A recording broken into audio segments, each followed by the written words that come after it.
Bam. All right, so we just gonna do it just like that.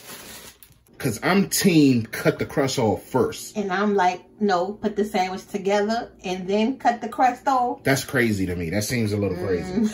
So we're gonna cut the crust off first. So why you not doing them all together? Make sure it's lined up correctly though.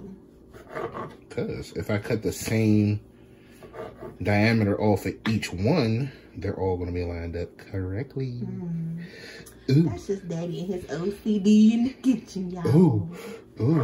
I think we should probably fold it. I can cut it off. I can cut it off and make it even to the sandwich. See, that's why I said you cut it off at the end.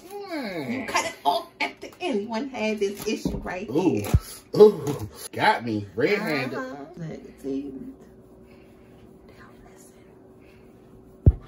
Who method one? I don't know because now I'm smashing the sandwich up.